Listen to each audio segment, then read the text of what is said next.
एक बार फिर से आप सभी का रिद्धिका हिंदी एकेडमी में स्वागत है। वंदन है, अभिनंदन है दोस्तों। आपको बताना चाहेंगे कि यह प्रश्नोत्तरी हिंदी विषय की है और जिसमें केंद्रीय पात्रता परीक्षा सीटेट, जिसे आप जानते हैं, 1 से लेके 5 तक वाले का यह प्रश्न पत्र है। अभी हम 1 से 5 को कवर कर रहे हैं।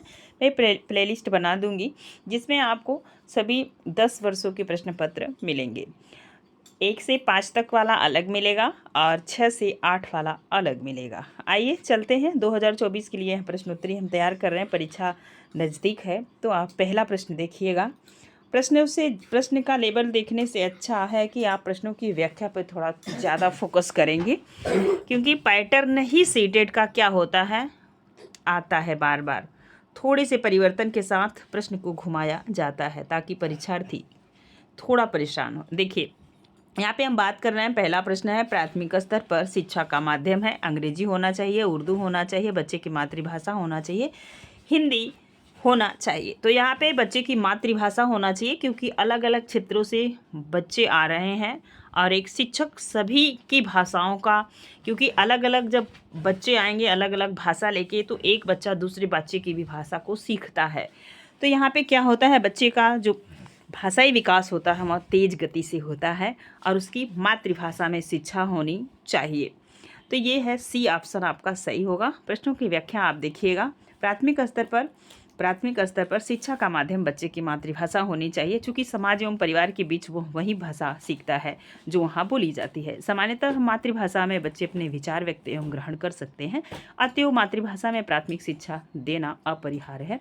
यहाँ से मतलब यहाँ पे भी बच्चा कन्फ्यूज हो सकता है, क्योंकि अगर मम्मी इंग्लिश बोल रही, पापा हिंदी बोल रहे हैं, तो बच्चा बीच में कन्फ्यूज होगा। तो कोई भी परिवार हो, वहाँ पे एक भाषा का संस्कार बच्चे में डालना चाहिए, ताकि बच्चे के भाषाई विकास सही तरीके से हो सके। नेक्स्ट आज का दूसरा प्रश्न है। दूसरे प्रश्न में आप देख पा रहे हैं, बच्चे प्रारंभ से ही क्या होते हैं, द्विभाषी होते हैं, बहुभाषी होते हैं, भाषा में कमज़ोर होते हैं, एक भाषी होते हैं। तो बच्चे बहुभाषी होते हैं। जैसे आप आज के आधुनिक युग में आप देख पाएंगे तो दादा दादी भोजपुरी, अवधी या कोई भी भाषा बोलते हैं, उसके माँ बाप स्टैंडर्ड हिंदी बोलते हैं और बच्चे को कोशिश करते हैं हम इंग्लिश मीडियम में पढ़ाएं। तो बच्चा कैसा होता है, बहुभाषी होता है। अब आप व्याख्या देख लीजिए। बच्चे प्रारंभ से ही बहुभाषी होते हैं। उनका यह कौशल अप्रस्फुट रूप में विद्यमान रहता है। उपयुक्त वातावरण उपलब्ध कराकर उसके इस कौशल का विकास किया जाता है। जैसे ही विद्यालय पहुंचेगा और वह खड़ी हिंदी स्टार्ट कर देता है। नेक्स्ट अगला प्रश्न देखेंगे, 3 नंबर का। प्राथमिक स्तर की पाठ्यपुस्तक का निर्माण करते समय आप किस बिंदु पर विशेष ध्यान देंगे? हिंदी भाषा के वैविध्यपूर्ण रूप शामिल हो, उपदेशात्मक पाठ शामिल हो, कहानियाँ अधिक से अधिक शामिल हो, प्रसिद्ध लेखकों की रचनाएं शामिल हो। तो आप बात कर रहे हैं, आप देख पाएंगे प्राथमिक स्तर की। तो इस प्रश्न को पढ़ते ही आप ये समझ पाएंगे कि हिंदी भाषा वैविध्यपूर्ण रूप से शामिल हो। जैसे आप एनसीईआरटी का पाठ्यक्रम देखेंगे तो उसमें बहुत सारे लेखक आएंगे आपको केरला से, और आप देखेंगे ये नहीं कि आप यूपी में हैं तो यूपी के ही क्षेत्र के लेखक आप में लगाए जाए, क्योंकि अलग अलग हमें क्या सीखना होता है, अलग अलग संस्कृतियाँ सीखनी होती है और अलग अलग क्षेत्र के बच्चे आते हैं। जैसे आप देख पा रहे होंगे कि अब वर्तमान में जैसे कि आप केवीएस परीक्षा कराता है तो अलग अलग स्टेट से लोगों को चुनता है, तो अलग जगह भेजता है। तो यहाँ पे क्या होता है, विविधता होती है। भारत वैसे भी विविधता में एकता का प्रतीक माना जाता है। तो 3rd नंबर के प्रश्न का आंसर होगा ए। नेक्स्ट अगला प्रश्न देखेंगे। अगला प्रश्न है यहाँ पे 4 नंबर का। यह प्रश्न घुमा के आपको मनोविज्ञान में मिलेगा, हिंदी में मिलेगा, संस्कृत में मिलेगा, इंग्लिश में मिलेगा। तो चामस्की से एक प्रश्न हिंदी में पूछा जाता है। चामस्की के अनुसार कौन सा कथन सही है? बच्चों में भाषा सीखने की जन्मजात क्षमता नहीं होती, बिल्कुल गलत है, सही पूछ रहा है। बच्चों में भाषा सीखने की क्षमताएं बहुत सीमित होती हैं, ऐसे शब्द आएंगे तो नकारात्मक हो जाते हैं। बच्चों को व्याकरण सीखना जरूरी है, बिल्कुल नहीं। बच्चों में भाषा सीखने की जन्मजात क्षमता होती है, ये डी ऑप्शन आपका सही होगा। हर बच्चा भाषा सीख सकता है। अगला प्रश्न है प्रश्न 5 नंबर का। पाठ के अंत में अभ्यास और गतिविधियां देने का उद्देश्य क्या होता है? बच्चे को व्यस्त रखने हेतु गतिविधियां बनाना। आप देखेंगे नेक्स्ट, आज वर्तमान में पुस्तकों में यह सामग्री बहुत ज़्यादा पाई जा रही है। बच्चों को याद करने हेतु सामग्री उपलब्ध करने में सहायता करना, गृह कार्य की सामग्री जुटाना, बच्चों को अभिव्यक्ति के अवसर प्रदान करा। बच्चा क्या पढ़ा है किताब के प्रश्नों से वह क्या करता है, अभिव्यक्त करता है, सोचता है, समझता है, फिर उसका उसके जवाब देता है, वह खुद क्या करता है, पुनरावलोकन करता है। नेक्स्ट 6 नंबर का प्रश्न है, भाषा अर्जित करने की प्रक्रिया में किसका महत्व सर्वाधिक है। जब बच्चा एक छोटा सा बच्चा जब भाषा को अर्जित करता है, वही प्रश्न पूछा जा रहा है कि भाषा अर्जित करने की प्रक्रिया में किसका महत्व सर्वाधिक है। भाषा प्रयोगशाला की, पाठ्यपुस्तक की, समाज का, या भाषा कक्षा का। कक्षा में आप 24 घंटे बच्चे को बैठा दीजिए तो क्या उसके ऊपर महत्वपूर्ण प्रभाव पड़ेगा। प्रयोगशाला में आप खूब उसे पढ़ाइए, कोई प्रभाव नहीं पड़। पुस्तकों में वो नहीं पढ़ पाएगा, क्योंकि पुस्तक हमें जो पढ़ाती है उसे समाज में हमें प्रयोग करना होगा, तभी बच्चा वो सीखेगा। क्यों, पुस्तक की दुनिया अलग होती है, फिर आप जब समाज में निकलते हैं उसकी दुनिया अलग होती है। तो समाज से जोड़ के आप शिक्षा को अर्जित करें। नेक्स्ट 7वां प्रश्न है, यह रहा समावेशी, और एक प्रश्न यह घुमा घुमा के आप 5 सेक्शन में हिंदी, इंग्लिश, मनोविज्ञान, हर सेक्शन में ऐसे प्रश्न पाएंगे। सीटेट क्लियर करने के लिए हमें कुछ कीवर्ड को ध्यान रखना होगा। देखिए, जैसे प्रश्न है, एक समावेशी कक्षा में भाषा शिक्षक को किस बिंदु का सबसे अधिक ध्यान रखना चाहिए। सभी बच्चों को समान गतिविधियों में शामिल होने के लिए प्रोत्साहित करना चाहिए, बिल्कुल। आगे देखें, सभी बच्चों को समान अपेक्षाएं रखना, गलत है। समान अपेक्षा आप नहीं रखते, हर बच्चा अपने में अलग होता है। विविध प्रकार की दृश्य सामग्री का उपयोग करना, सभी बच्चों को समान रूप से गृह कार्य देना। तो हर बच्चों की क्षमता अलग होगी, तो आप समान रूप से गृह कार्य नहीं दे सकते, गलत है। सभी बच्चों को समान अपेक्षाएं, हम अपेक्षा भी नहीं रख सकते, कुछ चीज़ें बच्चों पे छोड़ना पड़ता है। सभी बच्चों को समान गतिविधियों में शामिल होने के लिए प्रोत्साहित करना। अगर बच्चा सिंगिंग जानता है तो आप उसे खिला नहीं सकते मैदान में ले जाके, तो यहाँ पे सी ऑप्शन सही होगा। विविध प्रकार की दृश्य श्रव्य सामग्री का उपयोग करना। नेक्स्ट अगला प्रश्न है 8th नंबर का, भाषा में आकलन की प्रक्रिया है। ये भाषा में आकलन आप कैसे करेंगे, मूल्यांकन जिसे कहते हैं। सीखने सिखाने के दौरान भी चलती है। केवल सभी का निष्पादन जानने के लिए होता है, नहीं। केवल शिक्षा, जहाँ पे केवल शब्द आएगा आप काट दीजिएगा परीक्षा में। और एक देखेंगे लास्ट में डी ऑप्शन है, पाठ के अंत में दिए गए अभ्यासों के माध्यम से होती, ये भी नहीं हो सकता। तो सीखने सिखाने के दौरान भाषा में आकलन की प्रक्रिया चलती रहती है, आपका ए ऑप्शन सही होगा। नेक्स्ट केवल शब्द ही शब्द, जहाँ पे शब्दों पे जोर दिया जाए ऐसे शब्दों को हमें निकाल देना है सीटेट पास करने के लिए, को इन सब चीज़ों का ध्यान रखना होगा। पढ़ना सीखने की प्रक्रिया में किसकी भूमिका सर्वाधिक महत्वपूर्ण है। पढ़ना सीखने में आप ध्यान दीजिएगा। बाल साहित्य के सार्थक प्रयोग की, पाठ्य पुस्तक की, भाषा परीक्षाओं की, भाषा प्रयोगशाला की। 9th नंबर के प्रश्न का आप आंसर देंगे तो बाल साहित्य के सार्थक प्रयोग की, जो बच्चों के हित की चीज़ें हों उस पर ज़्यादा ध्यान देना चाहिए। अब देखेंगे आप 10 नंबर का प्रश्न आपके समक्ष है, ध्यान दीजिएगा। ये रहा आपके प्रश्न।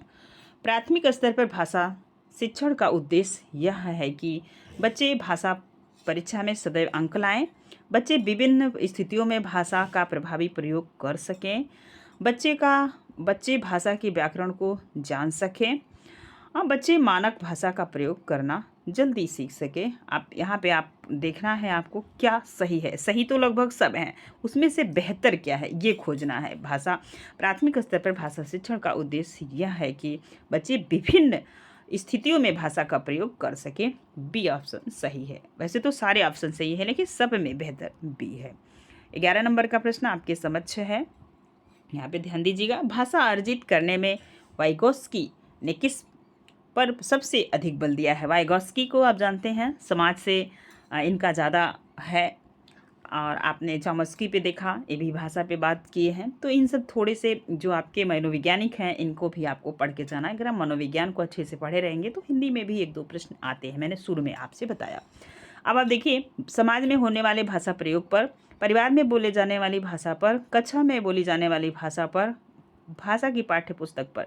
तो पाठ्य पुस्तक कुछ और सिखाएगी, कक्षा में जो भाषाएं बोलेगी वहाँ विविधता होगी, ये भी आप याद रखेंगे। परिवार में बोली जाने, जैसे बच्चा परिवार में है, जब वो निकलेगा 10 परिवार के बच्चों के साथ आएगा तो वहाँ पे क्या होगा, समाज में होने वाले भाषा प्रयोग पर, ए ऑप्शन आपका सही होगा।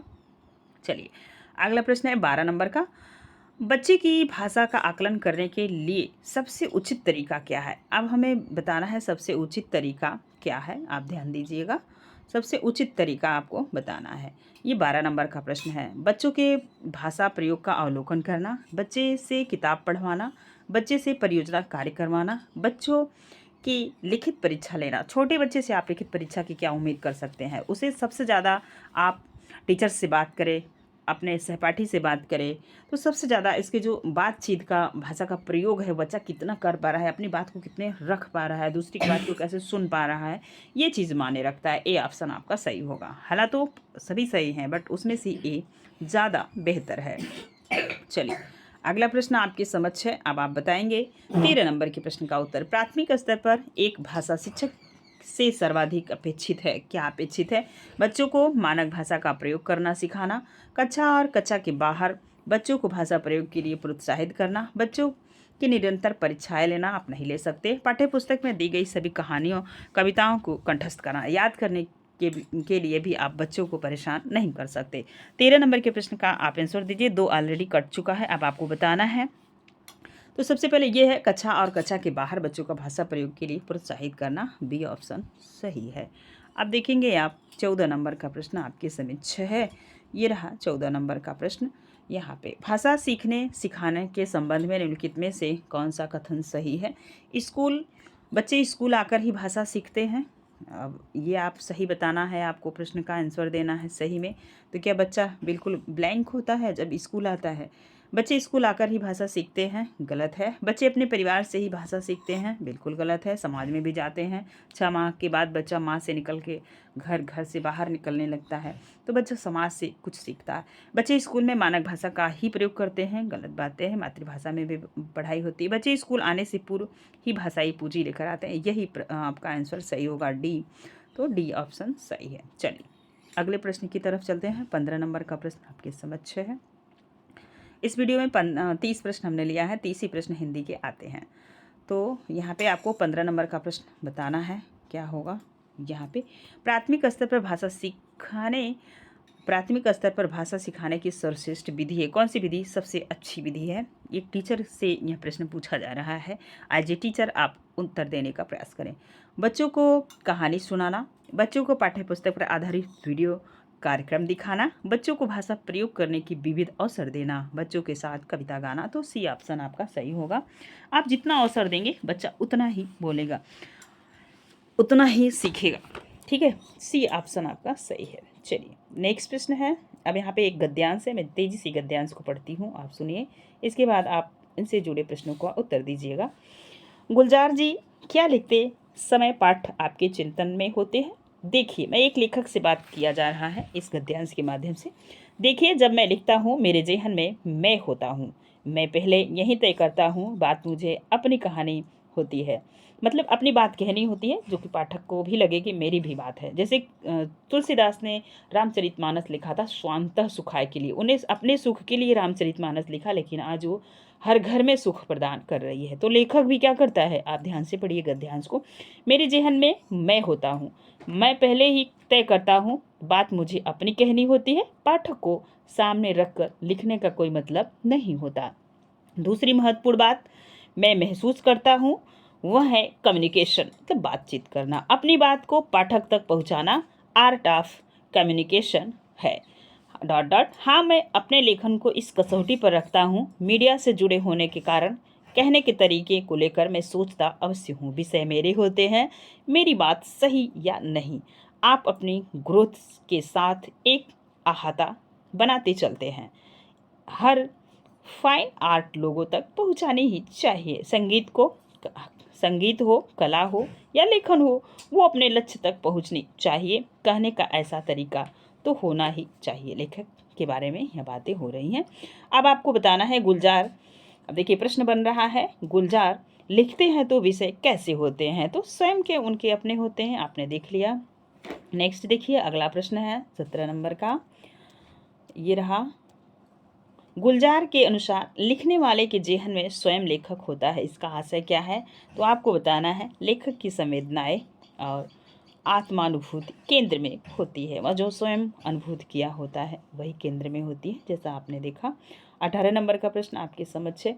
एक लेखक के लिए दूसरी महत्वपूर्ण बात क्या होती है? संप्रेषण कैसे कह रहा है। जैसे टीचर्स होता है, ज्ञानी बहुत हो, यदि वो अपने ज्ञान को बच्चों के समक्ष प्रस्तुत नहीं कर पा रहा है, बच्चों को सही गाइडेंस नहीं दे पा रहा है, तो एज ए टीचर उसके लिए थोड़ी परेशानियां बढ़ जाती हैं। 19 नंबर का प्रश्न है आपके समक्ष।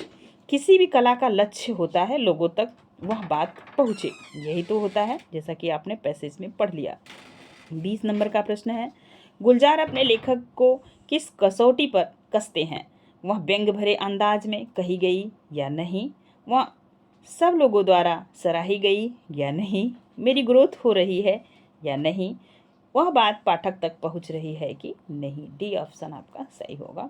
नेक्स्ट 21 नंबर का प्रश्न है आपके समक्ष, गुलजार लिखने से पहले क्या तय करते हैं? क्या कहना है, कैसे कहना है, क्यों कहना है, किसके लिए कहना है, तो क्या कहना है यही तय करते हैं हमें कहना क्या है।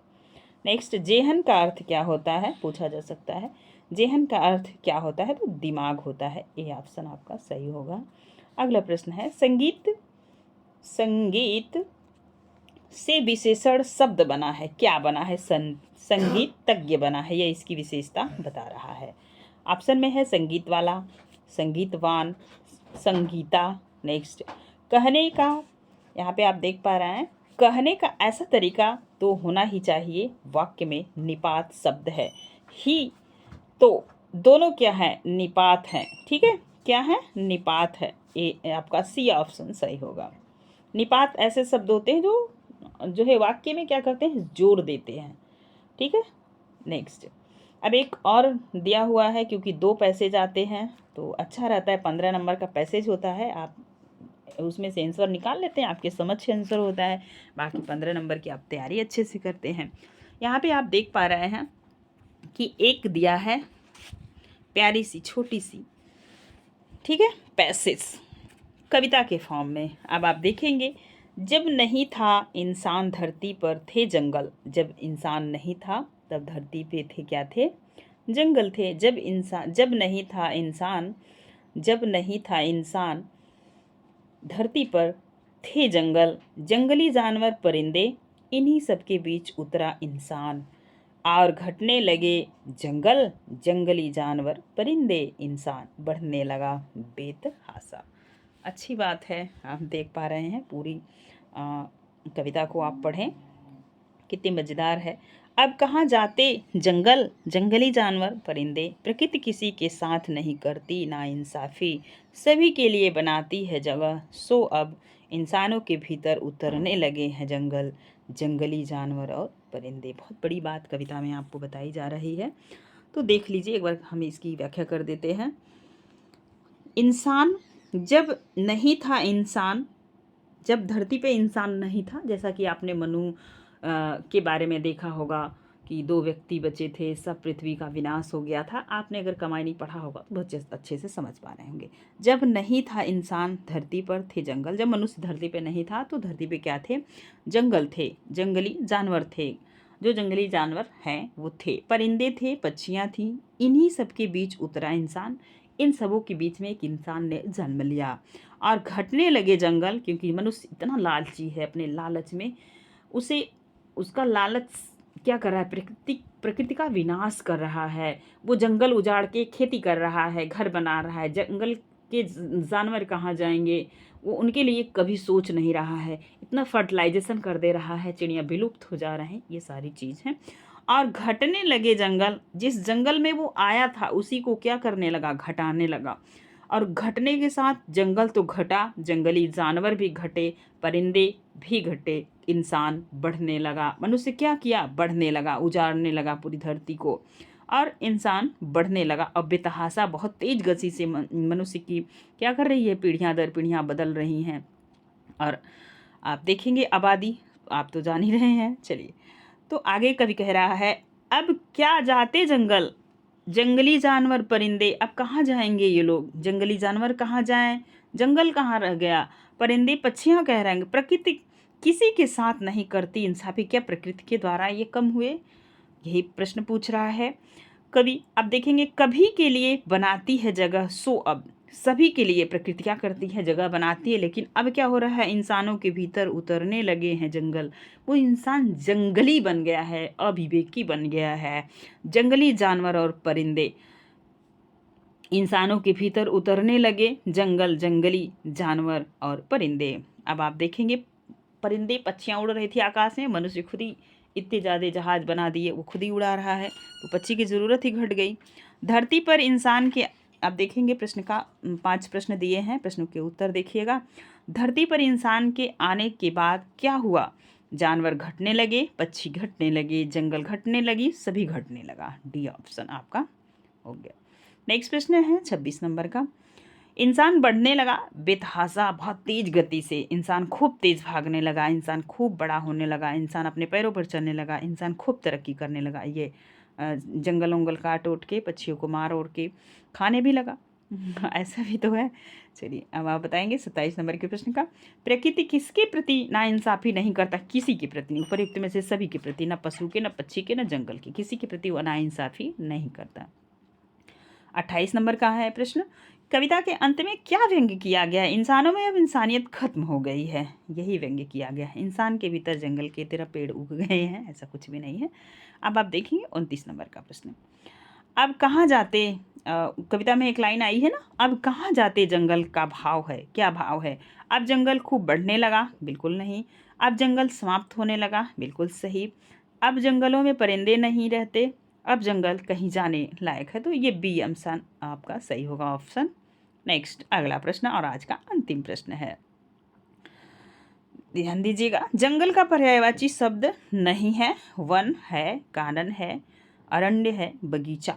ये क्या है? नहीं है। डी ऑप्शन सही हुआ, जंगल का पर्यायवाची शब्द नहीं है। यहाँ पे आप देख पाए कानन, वन और अरण्य जंगल का पर्यायवाची शब्द है, जबकि बगीचा नहीं है। आज के लिए इतना ही, फिर मिलेंगे नेक्स्ट वीडियो में। वीडियो पसंद आएगा तो प्लीज़ लाइक शेयर कमेंट कीजिएगा, अपने दोस्तों को साझा कीजिएगा।